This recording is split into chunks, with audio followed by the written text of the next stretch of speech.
नमस्कार। आज 2 दिवसीय दौरे पर पीलीभीत पहुंचे माननीय सांसद श्री वरुण गांधी जी ने लोहीखेड़ा ब्लॉक के दर्जनों गांव में की जनसभाएं एवं सुनी जनता की समस्याएं। आइए सुनते हैं कि वरुण गांधी जी ने अपनी जनसभा में क्या कहा। बुजुर्गों, आदरणीय माताओं, बहनों, नौजवान साथियों और प्यारे बच्चों,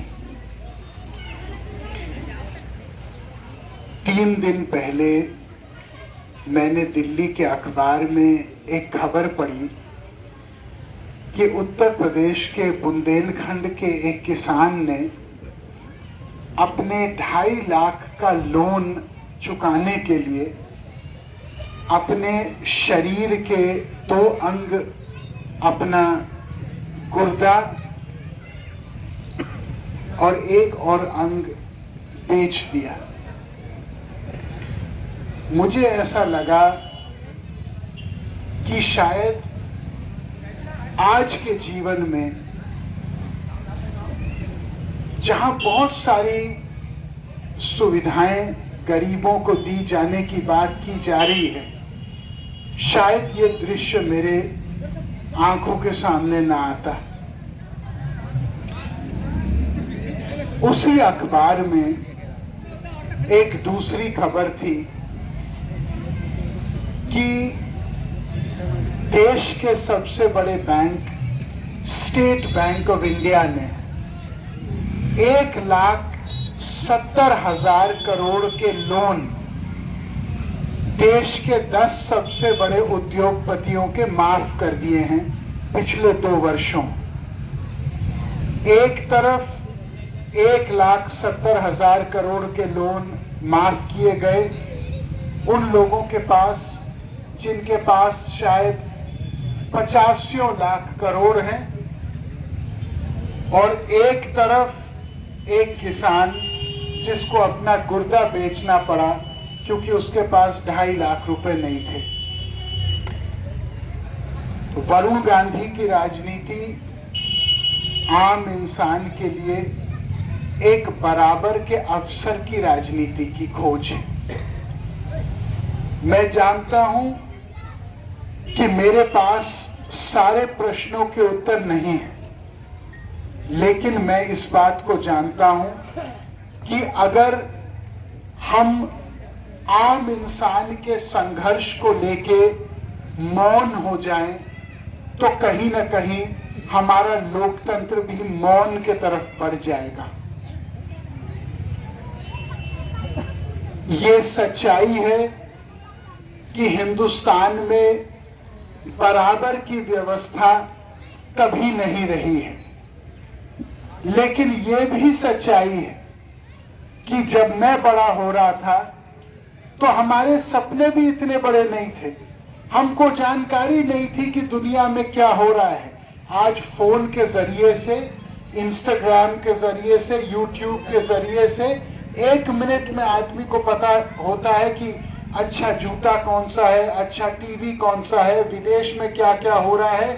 सपने हर व्यक्ति के बड़े हो गए हैं, लेकिन सपनों को साकार करने के लिए रास्ते बड़े नहीं हुए, और इसलिए हमारे देश में हिंसा बढ़ रही है, इसलिए हमारे देश में खाई बढ़ती जा रही है।